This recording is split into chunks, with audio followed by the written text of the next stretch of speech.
Your attention, we are ready to go. We're going to try to hold to a tight schedule this evening. Thanks for being here, distinguished guests. I see the mayor, Councilor Posake, Councilor Barnacle right here, the guy in the middle. How did I miss him? Thanks for being here. Am I? Upcoming event, you all know about March 13th, David Bacon Associated. The varsity basketball club. You haven't signed up, reserved your spot yet, please do so. Bring all your friends. You've got a lot of seats to fill and it should be a great evening. So let's make that a really nice night. Questions tonight for reasons relating to Jarrett Walker's other professional obligations. He wants us to be a little cautious what questions we ask. Therefore, there are little forms sitting on various tables. There's some there, some here, some on the back table. If you have a question, fill in your name, write what the question is, pass it forward. I will sort through the ones, make sure we don't ask him a question that is embarrassing. It's not a big deal. He's a very ethical individual and working in the meeting doing other things, with that, I think we are ready so to we'll be begin available at 7:30. Okay, what we're gonna do tonight is watch about 30 minutes of a presentation he did recently to Congress for the New Urbanism, the On the Park Bench program. And after that, he will be joining us. He's scheduled to come online about 7:30. So are you good to go, Dan? Yes, except I've just lost my Zoom meeting, wherever the hell that was, and I love technology. Clear corridors that are worth walking to, the sorts of extremely high frequency services where the next service is always coming, and you start getting a lot of opportunities to influence urban form, regardless of whether we're talking about trains or buses. So that's most of what we do. We do it across the United States and increasingly internationally. For example, we've done all the major cities of Ireland. Human Transit is a book that's designed to be something you can give to any reasonably thoughtful person who wants to hold clear and who wants to. okay, Jarrett suggested we rewind to the top. Let's do that. Jarrett suggested that? Yeah, Okay, that's fine. I think we include some of his Q&A time at the end, but okay. okay, All right, one more try. I'll defer. Oh, there we go. Okay, Thank you very much. I sure appreciate it, Rob, and great to see everyone here. And this is the first event associated with the release of the book. So you're getting the very first thing. Can you see my screen, Rob? Yes, I can. Confirmed. Great. Thanks. So I am primarily a transit planner. I mostly work on helping cities think about public transit and predominantly on designing and redesigning bus systems. And in that work, I have lots and lots of opportunities to interact with urbanism of various kinds, new urbanism, old urbanism, paleo-urbanism, and of course, a whole lot of car-based urbanism. So I've been interacting with the New Urbanism as an organization for probably at least 20 years. I've spoken at your conferences a few times. I run a little firm, 15 people, that specializes in helping cities think about public transit, helping cities rearrange their public transit systems, but also build, but also have clear conversations about that get leaders to the point of understanding the consequences of their choices. A lot of our work, like this work in Dublin, Ireland, it's typical of what we do. We take historic, complicated networks of mostly infrequent services. In our mapping style, a red line means service always coming soon. The other colors mean service that is not coming soon. And we replace that usually with something that is simpler and more legible and features even bigger and more frequent clear corridors that are worth walking to, the sorts of extremely high frequency services where the next service is always coming, and you start getting a lot of opportunities to influence urban form, regardless of whether we're talking about trains or buses. So that's most of what we do. We do it across the United States and increasingly internationally. For example, we've done all the major cities of Ireland. Human Transit is a book that's designed to be something you can give to any reasonably thoughtful person who wants to hold clear and who wants to have clear and defensible opinions about public transit. So the most important sentence in the book, my job in this book is not to make you share my values, but to give you the tools to clarify and advocate yours. There are lots of different things that people are expecting public transit to do, lots of different values that are important to different people. And I want everyone on all sides of those conversations to understand the nuts and bolts of transit well enough so that they can recognize when the facts of transit actually reveal that they agree about something that they didn't realize they agreed about. Sometimes, though, it also reveals that they disagree about something, or that there's a tension or a conflict inside of the transit planning decision that they have to think about. So that's really what the book is for. It's a tool for anyone who wants to think through, understand just the nuts and bolts of how public transit works well enough that they can form defensible opinions and understand the consequences of their choices in their communities. The new material in the book includes a lot more pushback on technology hype. There's also a new chapter on planning for diversity, which includes an essay that I wrote a few years ago called The Dangers of Elite Projection, and also includes more on challenging the fallacy of the choice rider, which is a very common misperception that operates in a lot of transit planning. Happy to talk more about that. There's an expanded discussion of land use planning in a chapter called Be on the Way, the Moral Consequences of Location Choice. And finally, though, maybe one of the most important things, there's a new focus on freedom, by which I really mean the freedom to do anything that requires leaving home. And I want to talk a little bit about that aspect of the work, the thing that I call the wall around your life, because it's probably the most important conceptual shift that's happened in my practice since I wrote the first edition. And so I've restructured a lot of the arguments to refer to this. We are all to varying degrees in a kind of prison where the walls of our prison are the limits of where we could get to in an amount of time that we have. And I encourage people to see those walls as a kind of boundary on their lives, a limitation on their freedom, if you will.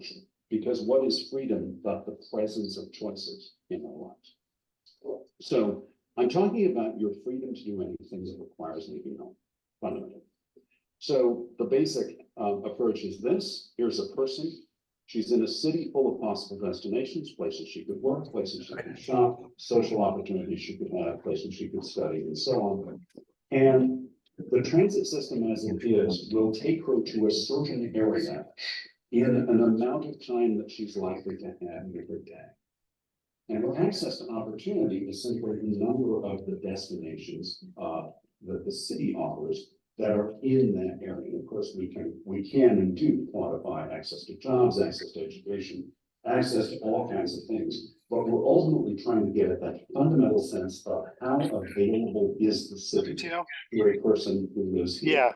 Now, obviously, the real estate industry has used this tool for a while, specifically for cars, specifically for driving. But the tools we've needed to calculate transit access precisely are relatively recent. They've developed over the last decade. And so we're catching up. And one of the things that we need to do is educate the real estate industry about the importance of these kinds of tools, especially when you're selling urban real estate. Because the most important decision you make about your location will determine what you have access to in the network as it is. But of course, this is also a tool for evaluating the consequences of possible changes to a network. So when we did the Dublin redesign, we imagined a person wherever they are. And by the way, we created a tool for the public where people could select wherever they are and see how their access changed. There's an area she could get to in the existing network. There's an area she could get to in the proposed network. And the difference between those things, red is the area lost and blue is the area gained, turns out to add up to 25% of the jobs in school enrollments. So I was able to say, on a fundamental level, when you're talking about all the kinds of things that we want to access, and on a commute level, the kinds of things that will probably go to most days, She has about 25% more of those. She's about 25% more free, I would say. We then do the same calculations if it was, or if that's the calculation, this particular location done well, then that particular place in the city is colored according to how much its access expands. And we see the change in access across all of Dublin as a result of the proposed change. And that gets us to the bottom line sort of headline statistic that we use to win the argument. The average Dubliner can get to 16% more destinations in 45 minutes. The average Dubliner is, I want to say, 16% more free in the same. And by the way, we can talk about other travel time thresholds which relate to different kinds of use. 30 to 45 minutes is Mercetti's constant. It's appropriate for a trip we'll make on most days, like a commute. But there are shorter travel time thresholds, like 30 minutes for a trip we'll make that needs to be faster. We often talk about various travel time thresholds, but this is the core idea. So why does this matter so much? Well, first of all, access is describing an expansion of freedom. That's why I call it the wall around your life. I want you to think about that as a kind of prison wall, a thing that's limiting what you can do. And it's something that I have experienced personally as somebody who has lived without a car in major cities all my life, in places and times where the transit system was quite inadequate. And I was very much aware that parts of the city were just not available to me. Access describes the functionality of the city because, of course, the whole point of cities is for people to be able to access lots of opportunities. It's why people move into cities at all. But access is turning out to be a remarkably good predictor of ridership. It doesn't predict ridership totally, right? Lots of things affect it, but it is capturing pretty effectively the way network design affects ridership. And when we do a network redesign that increases access to opportunity, we find that we almost always increase ridership as a result. But the other important thing to note about the image of the wall around your life is that it's a way of talking about and taking responsibility for both transport planning decisions and land use decisions. Because of course, there are two ways to expand this person's freedom. One is to make the block bigger, that's transport. And the other is to put more things in the block, that's land use. And both of those things enrich this person's life fundamentally in the same way. And we both have a stake. And so both the transport professions and the city building professions are creating or destroying access as they go all the time. And I want them to be aware that they are doing that. And I want that to be visible to them as they're making those decisions. So the access frame really helps me a lot in this argument that I've been having with some new urbanists for decades, which is, what is the most important question about transit? And for many people I've met through the new urbanism, the most important question is this an attractive vehicle that stimulates development? Does this have some kind of ineffable impact on the real estate market? That's how we should choose the vehicle. Well, access couldn't care less about transit technology. Access is thinking about somebody who just wants to have more opportunities in their lives. And honestly, that's most people. It may not be most new urbanists, but it's most people. Most people are not interested in transportation. Most people are not consciously interested in city planning, but they are aware that their lives are affected by the limits of what they can get to or can't get to. And most people are willing to use whatever transit technology is part of delivering them the access to opportunity that they need. What access cares about is the network. It is the design of the network and, of course, the land use pattern that determines where things are, not whether we're on rails or tires. Unless the fact that we're on rails or tires has something to do with speed, reliability, or frequency, and it usually doesn't. It's not, the rail bus distinction is not the thing that matters. The speed, reliability, frequency, those things matter a lot. Those feed right into the access calculation. But access doesn't care about mode. And so when we choose technologies for purposes other than efficient access, we get less access for the dollar. And that's just how the math works. So that's the conversation I have been trying to have with the urbanist friends for a long time. And I think I'm a little clearer about in this new edition because the access frame has become so important.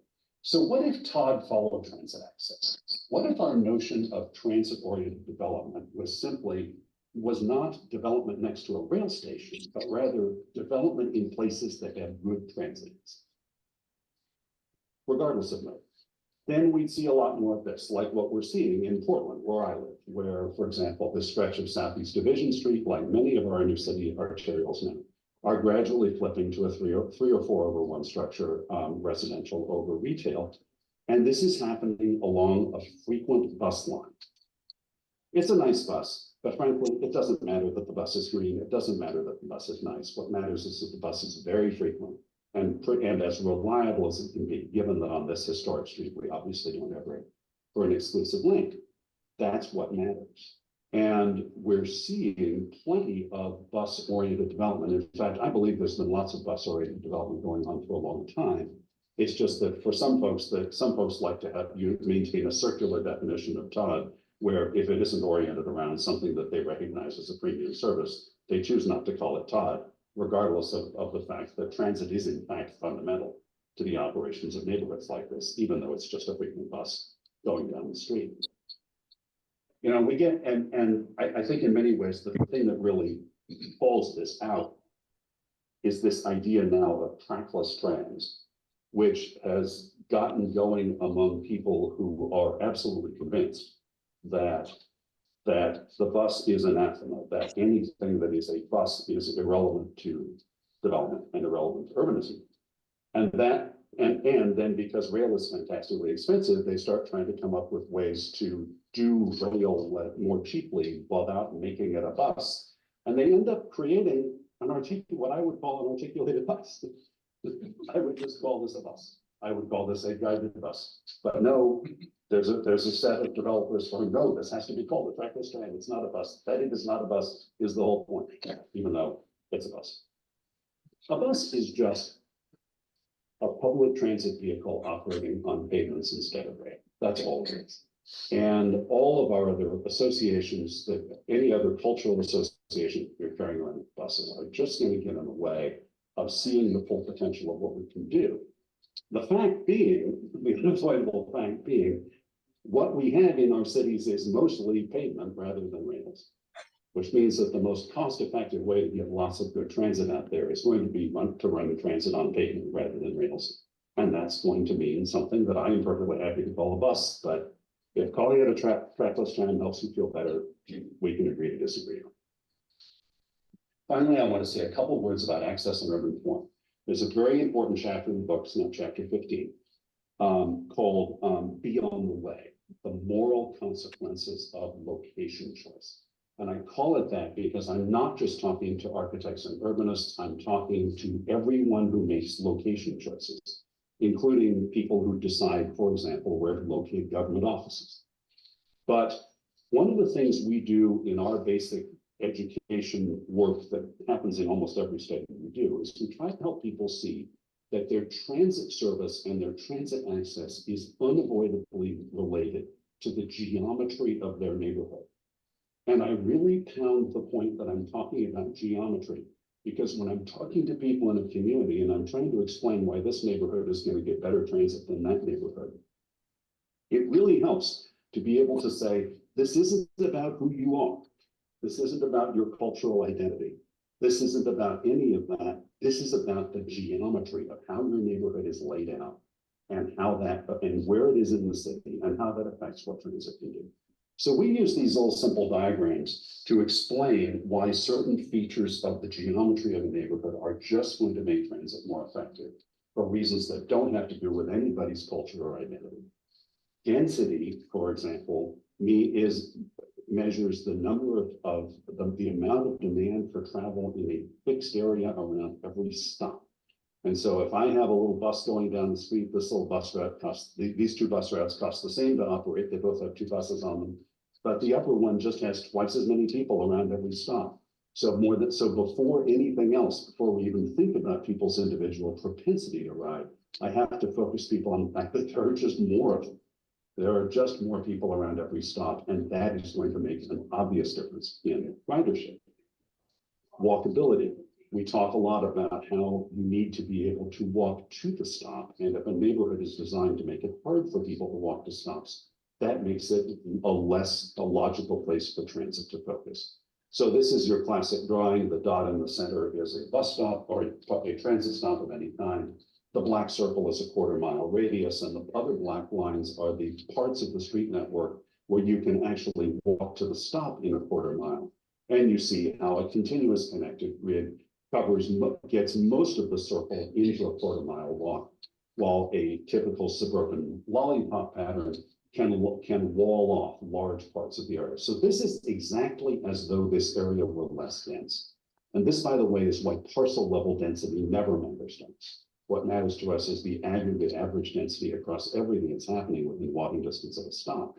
And here, where you just have big chunks of the area just walled off by the lack of street connections, you simply have a smaller market. The other important thing about this, of course, is that it must be safe to cross the street at a transit stop. If you can't cross the street at a stop, we can only provide you with one-way service, and that's not very useful. So again, this is a thing about the built environment that is going to determine what makes a good transit route. But this is the one I really want to focus on, and why I made it the chapter. Because I don't really need to explain density and walkability to new urbanists. I don't need to explain it to architects and urban designers. But I find I do have to explain linearity, because linearity is a thing that's specific to transit. We need to run fixed lines. Those are the high ridership lines. High ridership lines are always fixed lines. And our lines are more effective if we can run the fewest possible miles of them, so that while still covering the city, because by running the fewest possible miles, we can afford the greatest possible frequency. We can optimize the likelihood that service is always coming when you need it. Also, people want to travel in straight lines. People want to travel in something they perceive to be a straight line. So here are two ways that a town could be laid out. And this town is made up of the same 4 land uses, right? There's some office towers, and then there's a Walmart, and then there's a college on a hill maybe, and then there's some houses. It makes all the difference in the world whether these things are close to a path that transit can follow that is going to be perceived as reasonably straight. And the great anathema of transit in America in the early 21st century is the continuing proclivity of developers to choose a location that is fundamentally on some scale a cul-de-sac, that is not on the way to anywhere else. I'm not talking about the little residential cul-de-sac. The little residential cul-de-sac, if you pierce it with a pedestrian or bicycle link, you can create very, very connected, permeable local neighborhoods, even with cul-de-sacs. That's not the problem. The problem is when larger destinations that lots of people are going to want to go to, get placed just far enough off of what is the only direct path that transit can follow. So you know what I mean. I mean these towers being located on a cul-de-sac next to the freeway. I mean Walmart behind a 1/4 mile of parking. I mean the college up on the hilltop surrounded by a green buffer instead of near the path where service can reach it. And you know, the same thing, of course, with residential neighborhoods built back in campus. Here's the thing, and particularly for residential, we really don't want to be on the way. We really don't want the traffic going past. We don't want all those other people. We want the things just for us. There's a fundamental longing for that I understand. But when we extend that, especially to non-residential destinations, we start to create huge, huge problems. And those problems are really obvious. If you've ever, for example, tried to do transportation planning around a suburban university that's built with a big green belt, something like Stanford, which I had to deal with for years, where so many of the transportation problems boil down to the fact that the campus is just outside of walking distance of the Palo Alto train station by design, to give it a certain kind of country ambience. Those kinds of decisions, the Walmart behind the 1/4 mile of parking, I want you to recognize all those as the same kind of geometric problem, which is that it's preventing transit from running in a straight line while also taking people to where they're going. Now, then the first few decades of the new urbanism were full of examples of this. There are some fairly obvious examples, and there are also some more subtle ones. Here's a really obvious one. This is on the northwest outskirts of Missoula, Montana. Office over retail, nice park, typical new urbanist stuff, but it's here. Where it is in the urban structure is the problem. It's out on the northwest edge of the city. Immediately west of it is the airport. The city will not grow any further to the west. And so this thing that's trying to be the town center is actually structurally a cul-de-sac. And we need to recognize the tension and the conflict in it. Because what it means for transit is that the only transit line I can draw for this area is going to look like this. And while that may be fine if this is the center of the world, it's not really fine to the people further out. Because what the only way I can build a high frequency transit line is to hook multiple destinations together. And so that there's enough demand. And to do that, I'm always at a disadvantage if the development pattern forces me to draw that sort of cape. So I do continue to appeal to people working on greenfield neurourbanism to think carefully about this and to think carefully about where you are in the structure to try to avoid creating these problems where an entire new urbanist development is effectively a policy. So think about where you are in this urban structure. And if your development parcel is a cul-de-sac or not on the way to the US, it will always be more expensive to get decent transit to it. And that has to be part of the calculation. So I just want to make those remarks to get us started. And now I really look forward to chatting. So We're going to listen to 2 questions he answered in this recording, then go over to him live. Unless he wants to jump in and join us live now. I know he's already online. Not hearing anything, we'll stay with this. Why did it stop, Dan? there we go. Thank you very much, Jarrett. That was really enlightening. I'm going to start with a well, first I'll remind everybody to continue to ask questions in the Q&A function of Zoom pretty soon. But this may be a softball question, but there may be urbanists and urban planners who have never read Human Transit or who read it 12 years ago but have not since. Why should urbanists read it or reread the new edition now? Well, I hope you'll read the new edition because it's substantially updated to deal with all the things that have changed since 2011. The old edition is still a useful book. It's a very straightforward explanation of the fundamental principles of transit. So at the very core of the book, there is, for example, a chapter on stops, chapter on what lines are, and how to think about lines. There's a chapter on frequency. There's a chapter on peaking. There's a chapter called the obstacle course, which is about speed, delay, and reliability. So at the core of the book, there are those sorts of practical explanations of each of the dimensions of transit quality and how to think about them.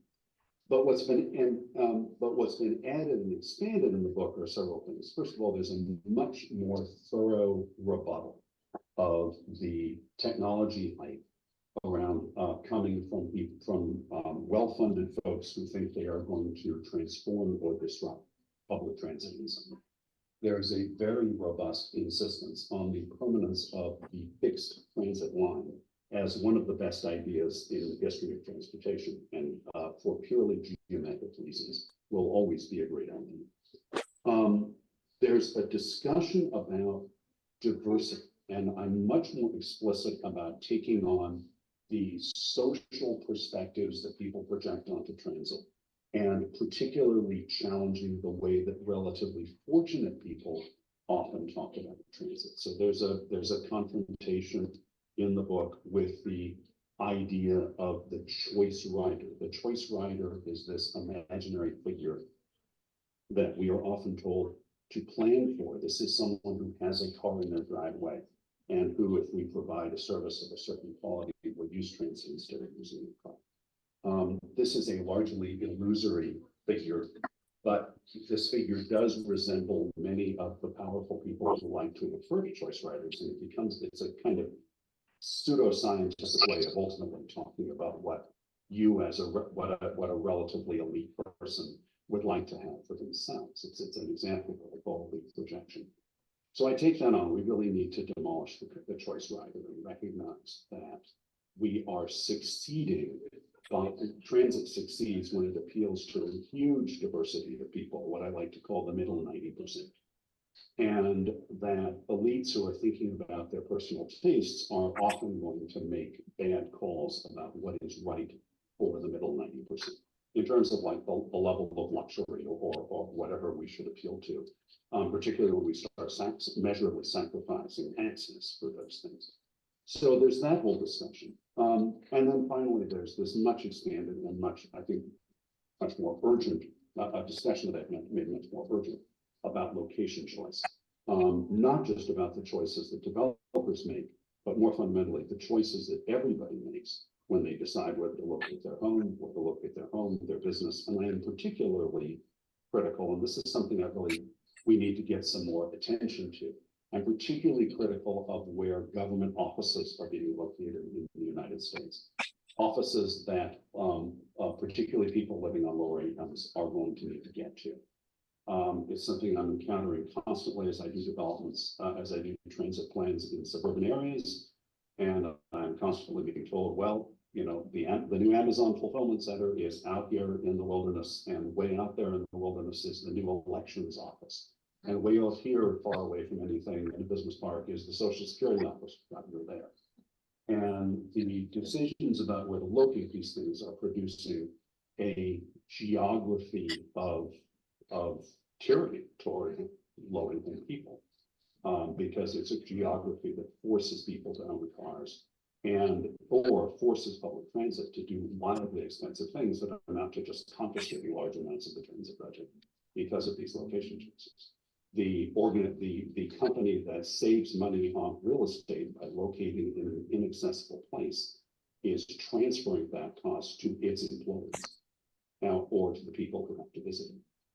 And so that's something I've become much angrier about over the last 10 years. And so the book is much more forceful in their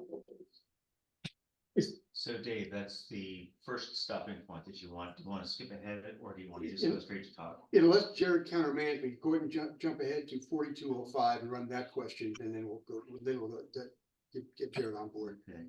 And again, but if he's there listening and says, no, I want to talk now, that's fine too. I think this is. And so getting involved in those conversations when bus networks are being talked about it would be a really helpful thing for the residents to do. We had a question, has your thinking on microtransit evolved since the earlier book? I chaired the transit committee on the small city that is dipping a toe into microtransit. Thus far, I've been a skeptic based on what I learned from the earlier book. I talk a lot more about it in this book. It barely existed in 2011 when I wrote the first book. But what did exist and what has existed for years is demand responsive transit. We used to call it dial-up. And what that meant was that within a particular zone, typically a very low density area with very sparse demand, sometimes even a rural area, you could call up and request a vehicle to come pick you up. And it would come pick you up and take you where you were going within that zone, although it might share the ride with other vehicles. A shared taxi, effectively, usually operated with vans. Well, what happened in the 2010s is that a whole bunch of venture capital came along and attached itself to the fact that there was now great new software being developed to run dial-ride more efficiently. And so and with that higher level of efficiency, you could potentially respond to calls on shorter notice, maybe on an hour's notice instead of calling the previous day. And you could potentially get a little more efficiency out of the service. All that has done is to raise the productivity of this kind of service from about 1 passenger per hour to maybe, if you're lucky, 5. Which is an appalling performance compared to fixed routes.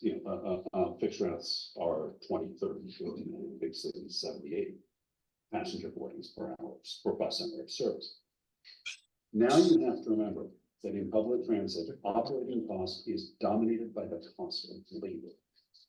So transit agencies are making decisions about whether to pay someone to drive a vehicle that could be carrying 50 people or paying them to drive a vehicle that can carry 2 people.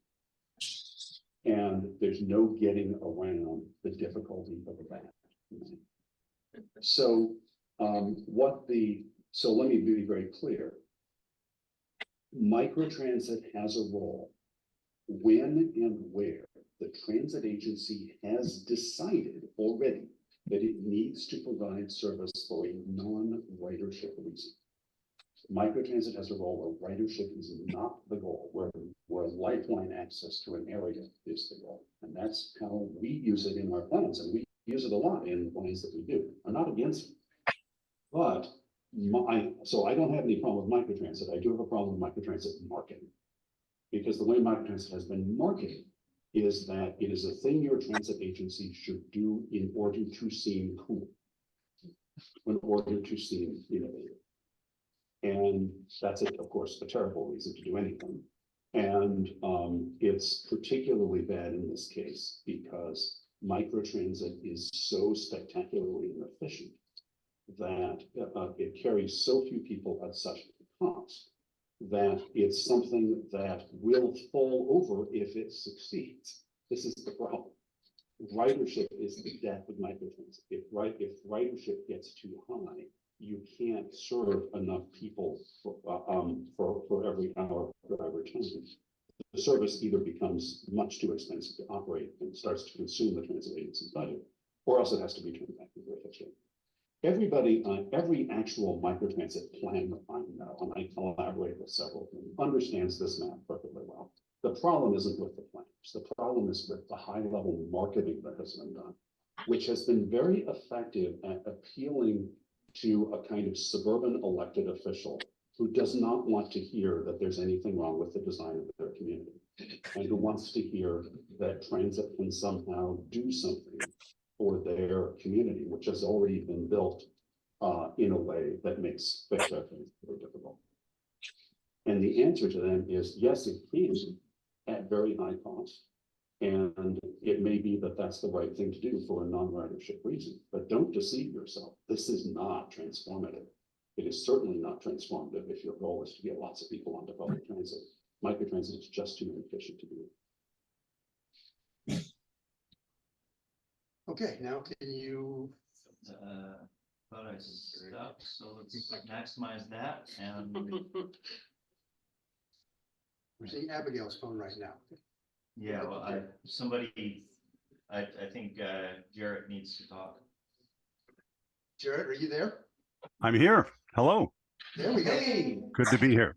and hang on, that audio isn't coming out the right place, so I've got to fix that too. Okay.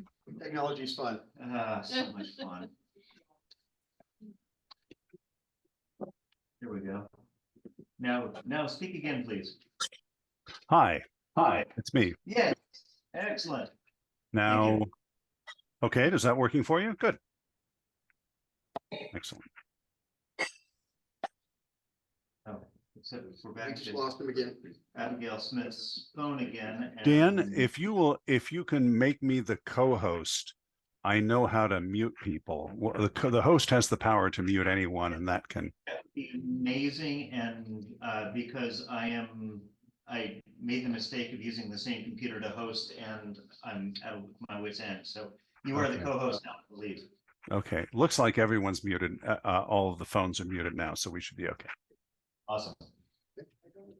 I've got the first few questions here at hand, Jarrett, Great. from Nathan Spindell. Petaluma Transit has a limited network and limited frequency. Which should we fix first, or can we fix both at once?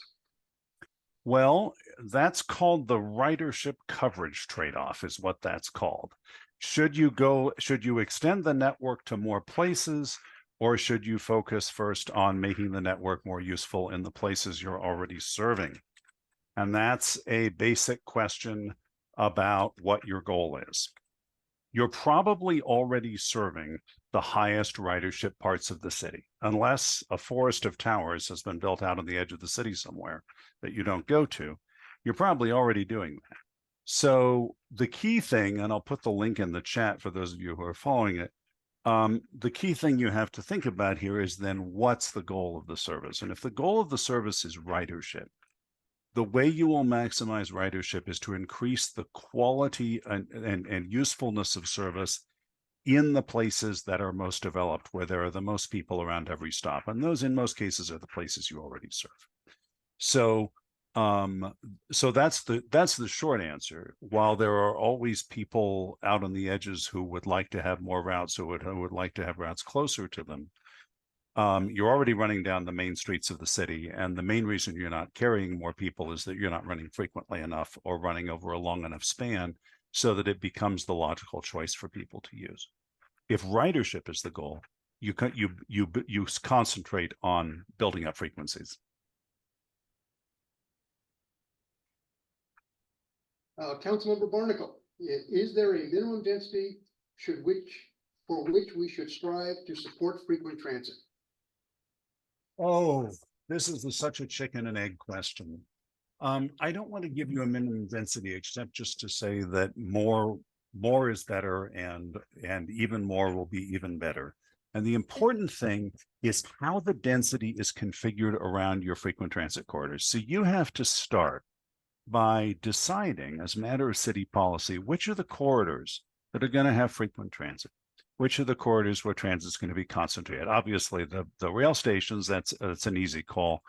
It's an easy call to focus on the rail stations, but you can also look at some of your main streets, like McDowell, and say, okay, there's enough there, there's enough demand there all the time. We should aim for that to be a frequent transit corridor, which means service coming every 15 minutes or better. You probably can't fund that now, but that can be something that can be tied, that you can include in whatever transit vision you ultimately ask the voters to fund.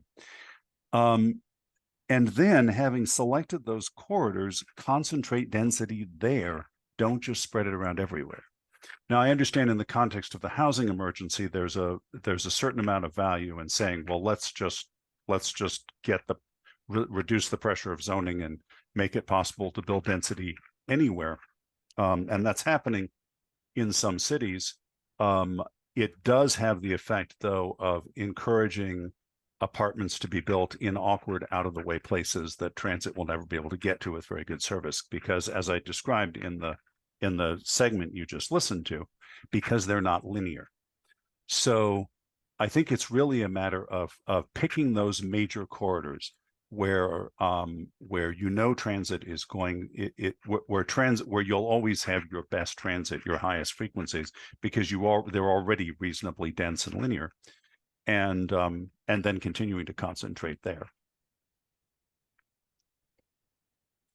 And I'm sorry, I don't know the details of Petaluma's municipal land use policies, but if you still have parking minimums, get rid of your parking minimums, and let's start zoning for prosperity. Well, oddly enough, as you said that, the chair of the planning commission handed me a note. Chair of the planning commission was responsible for removing parking minimums, and we've talked about it regularly. Good. But I'm the sure question tonight is best strategies for gradually rolling out transit in suburban corridors that have historically been left out of easy access to existing transit networks. Right. So, when I look at Petaluma, it's very interesting because you've got a sort of really charming southwest side of Petaluma, and then you've got the northeast side of Petaluma, where you've got the big long streets and the wider, faster streets, and much more of a classically suburban pattern. But you've got a lot of people living over there in that pattern, and civilizing that pattern, getting those streets redesigned to be walkable, to be slow enough, to have enough crosswalks. There's got to be a safe place to cross the street every quarter mile. You'll find those will turn out to be very good transit streets, in part because there's already quite a lot of income diversity over there. There are lots of people with different reasons to use transit, who are going to benefit from it, and who are going to use transit as transit becomes useful. So I think that the key element is it's going to take you a while probably to put together the consensus to do a big step up in transit. It's something you need to do at the municipal level, or it's something that needs to happen at the county level or at the subregional level, to have a transit system that begins to approach your mode share targets and the values that you've articulated.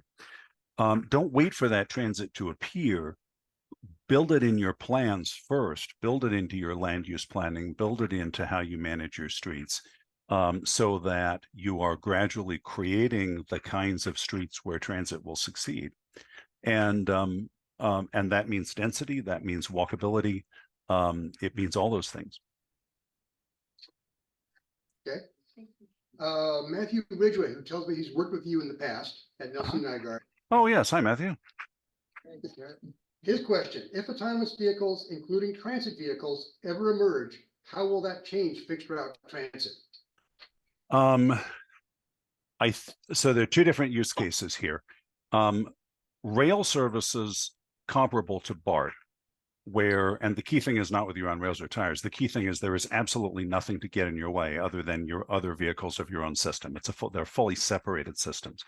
The technology is there now for them to be driverless. They have been driverless since 1986. So coming up on 40 years. That's relatively, I say, relatively straightforward. European cities are converting many of their dense metro lines to driverless. And what that does is take off the primary constraint to the quantity of service, which is the fact that most of the cost of running a bus or train is the cost of the operator's time. So if you've ever been to Vancouver, Canada, I certainly recommend it. You should ride their driverless train system, SkyTrain. And what you'll notice right away is that the train is coming every 5 minutes, even at 11 p.m. on Tuesday, because why not? There isn't a driver in each vehicle, and therefore frequency is no longer directly related to cost in the way that it is when you have a driver in each vehicle.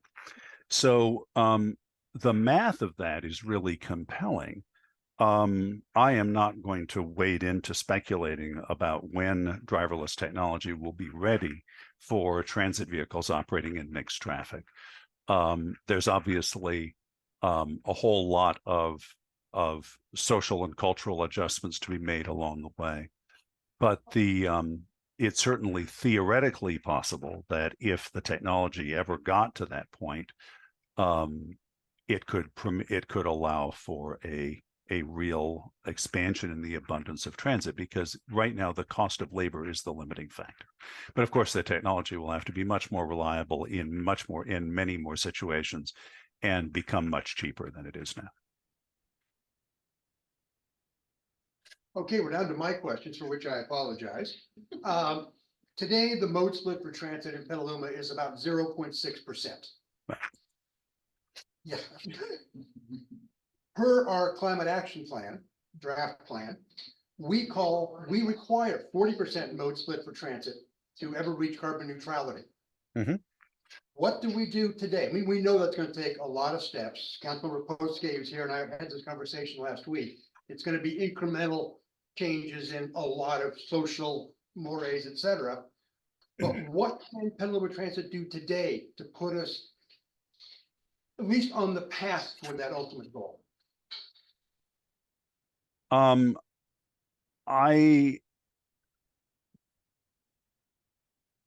think Petaluma Transit can't be tasked with this challenge.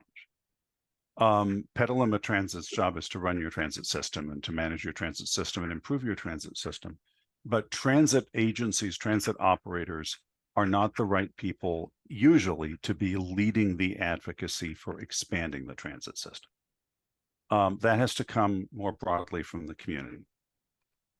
What you've just described is a basic kind of structural hypocrisy that's not all that unusual in California and in Oregon, where I live, and lots of other progressive communities where it is very easy to adopt climate targets and very hard to face what they actually mean. And it's necessary to look at each other and say, do we really mean this? and to look at the other people who have voted for these climate targets and say, do you really mean this? Because if you really mean this, it means this. And it means simply a vast expansion of the transit system, not just at your municipal scale, but at the scale of the county and the region. It means, and in your case, it's not necessarily a lot of infrastructure. I know SMART needs some infrastructure work in order to be able to get to regular, adequate high frequencies where it could connect well across the region. And there's a big there's an infrastructure project there, but a lot of this can be done with buses. A lot of this can be done with just more buses. One of the things I always encourage Americans to do wherever they are in the United States is to find the Canadian city that is most similar to them. In your case, it's probably somewhere outside of Vancouver or maybe outside of Victoria and BC. And if you go up there, what you'll find is that transit isn't cuter, transit isn't sexier, there's just more of it. There are just more buses running around. They're coming more often, they run later, they go further. And it's a fascinating comparison because in Canada, we have a country that looks a lot like the US. It's the least foreign of foreign countries. We're not talking about trying to be like Europe or Japan. The densities are similar. The history, the cultural history is similar. And you can find communities, something like Abbotsford, maybe in BC, and you just look at their transit system and there's just so much more of it. And as a result, there's more going on. There's more people using it. There's more being accomplished. So the key thing is you will have to ultimately, as a community or as a county or maybe as a region, probably some combination of all those things, put together the package that actually creates the transit system that matches your stated goals and targets. And many American cities are facing this. I'm working right now in a city in the Southwest where I have their land use planners in my workshop, and they're saying, oh, yes, we have this transit-oriented corridor identified here and this transit-oriented corridor identified here. And she's pointing me out across these vast expanses of what look to me like sprawl. And there's no service out there now, and they don't have the budget to run all this service. Their land use plan is predicated on a massive expansion of the transit system that they have not politically done the work of making happen. But ultimately, those things have to be brought into alignment. You can't say that the transit system didn't succeed if it simply didn't exist. I'm sorry, I think you wanted a simpler answer, but that's the real answer. That's a great answer. What's unfortunate is you got around to the Canadian question or the Canadian US equivalent question, which was going to be my next question, which is what Canadian city should I take a field trip to? And my two choices until you started bringing this up was Medicine Hat, Alberta, or St. Hyacinthe, Quebec. Okay. So just look to be the right size. And anyway, you've already answered the question though. So there is a ad hoc committee that's trying to formulate a microtransit program. We know the budget we have for microtransit is not going to fund all that many trips per day. And we don't want the system to collapse because we get an order of magnitude more requests for service than we can actually meet. Thus far, our plan has been to only provide micro service for a particular neighborhood or two. So we just don't topple the first week out of the chute. What would your thoughts be? Why are you doing microtransit? Well, I'm not saying you shouldn't. I'm saying that you need to start by explain this by stating what your goals are and what your definition of success is. And the answer is it came to us in the city budget. It wasn't necessarily something the transit department had requested. So there you go. To it. Right. And so whoever put this in the city budget needs to be asked what their goals are and what their definition of success is. Because microtransit has a particular purpose. Its purpose is to go into places where fixed routes are not effective for one reason or another, and usually because the geography is too difficult, and provide coverage, access to those places that a fixed route network wouldn't provide. But that's the best use of it. The way it is sometimes used, the other way it is sometimes used is we're just going to create a microtransit system so that we will seem cool and innovative. And if that's the goal, that's going to cause you to, well, it's not a very coherent goal, but that's why some transit agencies, for example, have implemented microtransit that competes with their fixed routes or that runs in areas that are too dense. And then what happens, of course, is that the service becomes too popular and it collapses under the weight of demand, as can be predicted. Microtransit cannot physically handle more than about 4 or 5 passengers per driver hour, which is a pretty low level of efficiency compared to what fixed routes can do. And so that's the thing. There has to be a purpose. Now, someone just mentioned in the chat, it could be a way to extend late evening or Sunday service. Yes, indeed. Belleville, Ontario is an example of a city that uses it that way. They have a fixed route system that runs most of the day, and then late at night, after 9 p.m., after dark, it flips over to a microtransit system at a time when demand is so low that can work. But that produces a very tiny little microtransit thing. It's just a driver shift that's only 2 or 3 hours long. There are a whole bunch of other inefficiencies you get with that, but you can explore things like that. The main thing is for whoever is proposing it to be clear about why they're doing it, what their goals are, and what the definition of success is. Because if the definition of success is ridership, that's contradictory, because high ridership will be the death of it. It always is. It will simply collapse if it's too busy. Can I ask it? Am I allowed to ask a question? Say with this mic. Okay. Matthew asked a question directly, but he knows what we can't talk about. Jarrett, Petaluma has the same scenario that a lot of agencies have, which is that the streets that are the most congested are also the ones that transit wants to operate on. In Petaluma, that's Petaluma Boulevard going north-south and Washington Street going east-west, which I don't know what portion of the city's transit runs on those 2 streets, but I'm guessing it's over 60%. Right. Our highest ridership is Washington and McDowell, and where our highest frequency most of our service is allocated to. Right. Perhaps you could talk about trade-offs that are necessary to make transit work effectively on streets of that sort. At some point, when you, as part of your vision of growing the network and making the city more transit oriented, you will need to think about how to get traffic around those choke points. And there are always choke points around freeway interchanges. There are always choke points on major streets.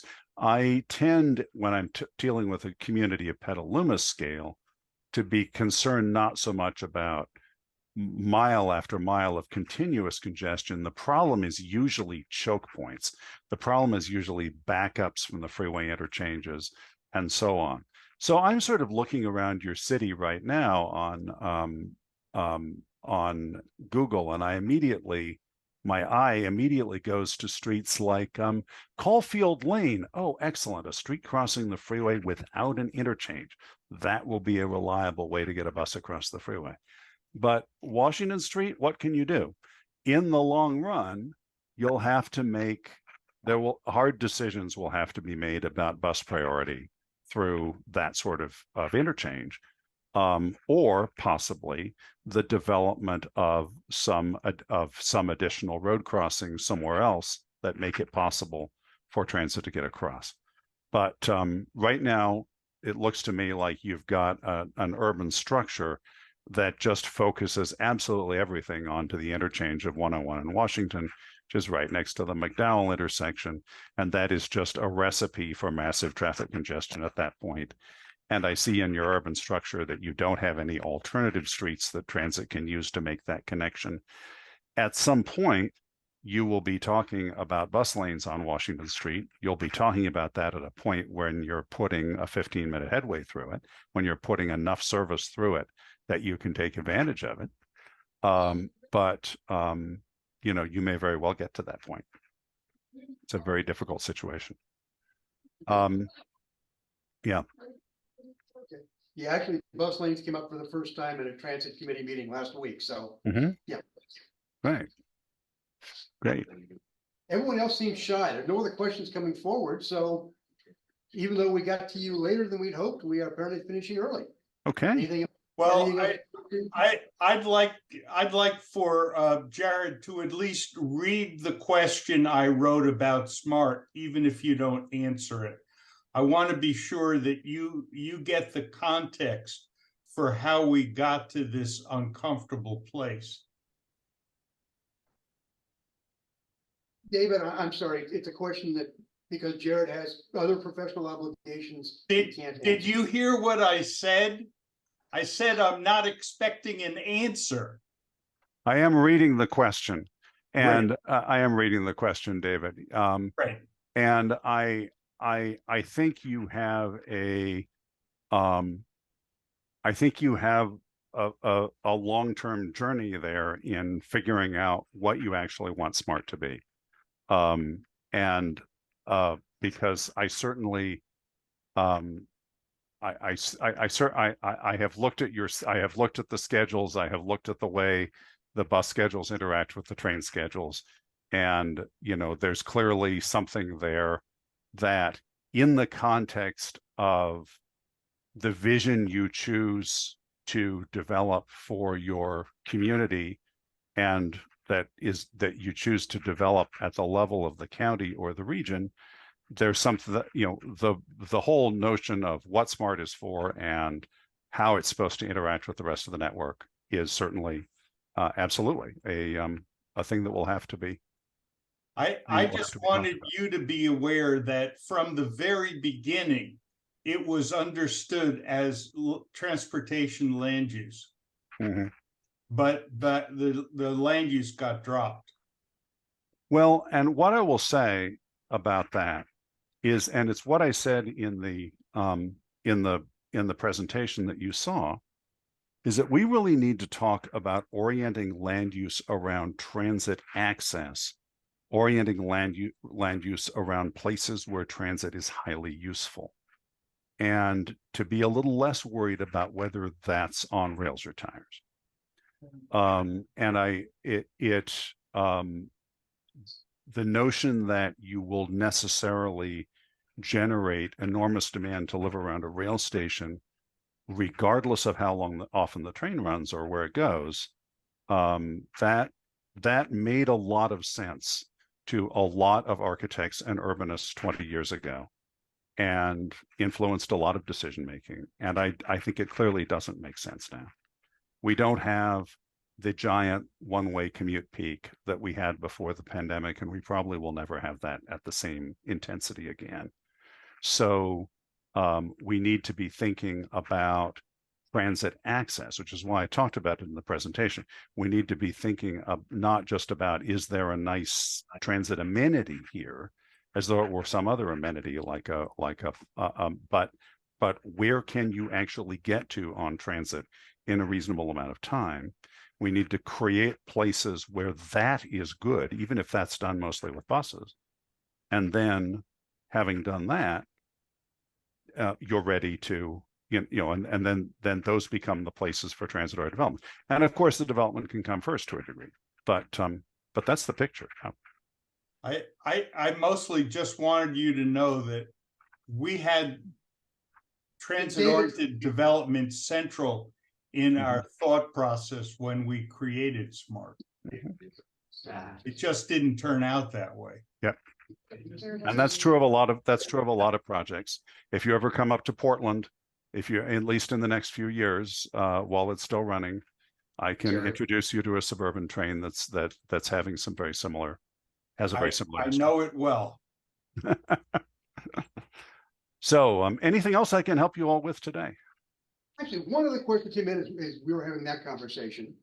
Have any cities built single lane bridges for buses only over congestion points such as Washington, McDowell?